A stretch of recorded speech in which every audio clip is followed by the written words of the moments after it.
Now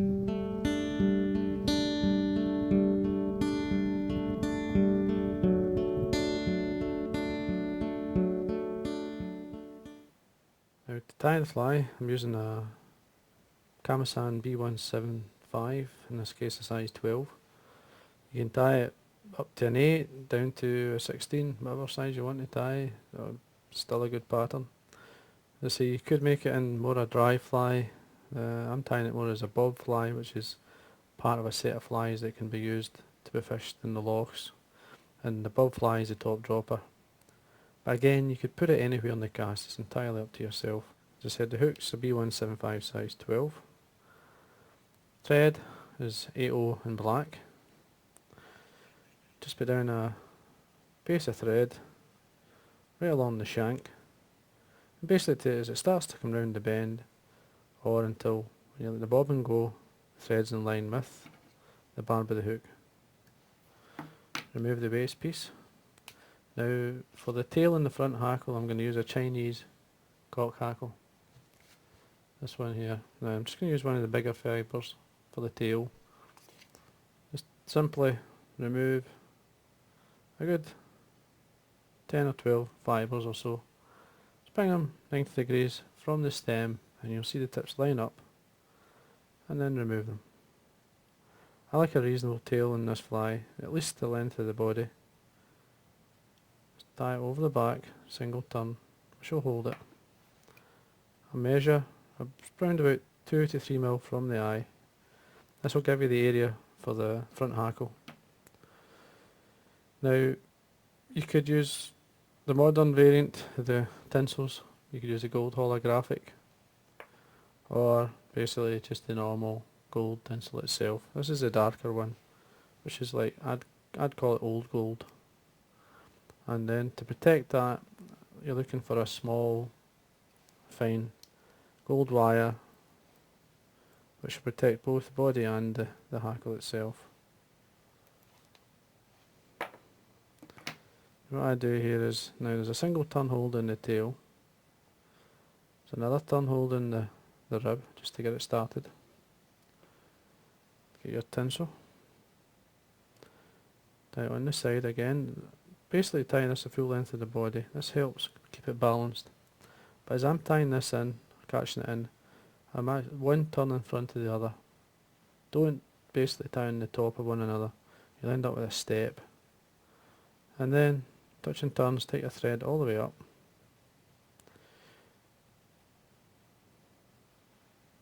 If there's a wee tad too much up at the top here, you can trim it away. It's very important that you get your proportions. Then bring up the gold tinsel, just slightly overlapping your last turn. You could go up and back down, it's entirely up to yourself. I like just to do it the once. Trim away the waste. Now for the body hackle I'm using, this is a same colour, it's a saddle hackle in this case. It's a white and bronze gauge, it's a Hebert minor. They're basically a very good hackle. Just remove some of the fine fibres from the bottom. Make sure it's tied in. Take a thread down to the eye and come back up. Get your measure, get the distance that you need for your front hackle there. Then I usually like a turn and a half or two at the top, and then take your hackle down, your palmered hackle in this case, round about say 4 times anyway. You could go a wee bit heavier if you want, or even a wee bit lighter, it's entirely up to yourself. Then bring your wire over, tying in both hackle and the body. Remove the hackle itself. I usually just break it off. You could leave that until basically you tie the wire, but I usually break it off first. Now you take your wire straight up, bring your thread with it, put a 90 degree bend, or an elbow as I would say, into the wire, which basically locks in the turns, keeps them nice and tight. Bend and break the wire away. Bring the thread back up. Now for the wing, I've got mallard primary feathers. Now you need a feather from either side, one from the right wing, one from the left, basically so you can form a nice curved shape. Now, easiest way to get the wing is to put a needle in, a dubbing needle, separate it from the quill, and then tear it off. Do the same with the other side.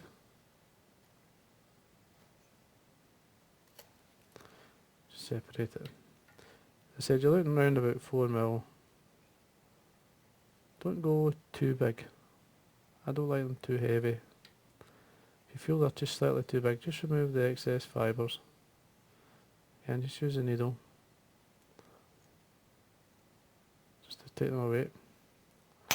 To line them up, just get the points or the tips of the feathers to meet, and with the curve, the natural curve of the feather coming in itself. Coming in basically so they're meeting. If it's a dry fly, they'd be going the opposite way.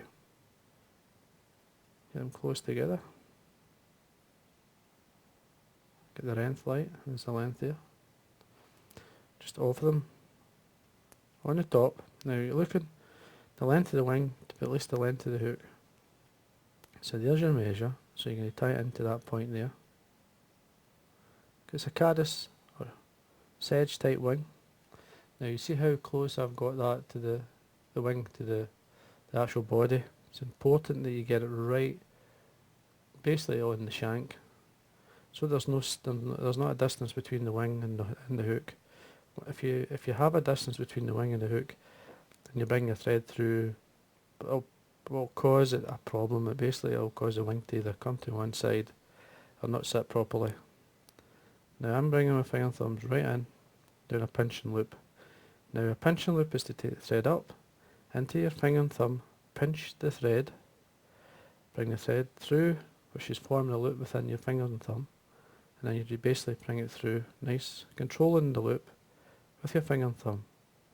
Do it again and again. Nice and tight. See how it's sitting?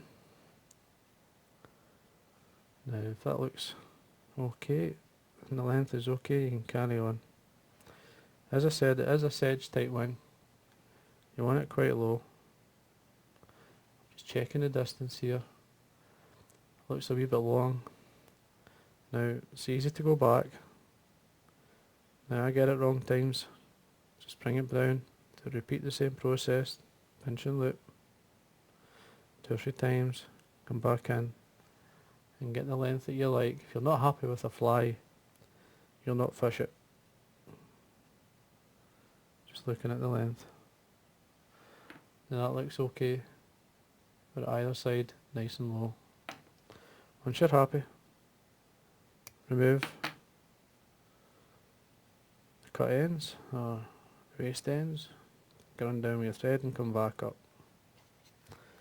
And then you need one of the larger feathers from the Chinese neck, which is basically help taper it just finishes the fly off nice.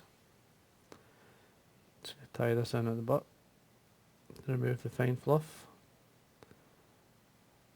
catch you on the side, take your thread down, remove the waste piece, sure it's nice and tight. Now I like to come in with a pair of hackle pliers here, and then it's a small pair I like to use, and fold the hackle.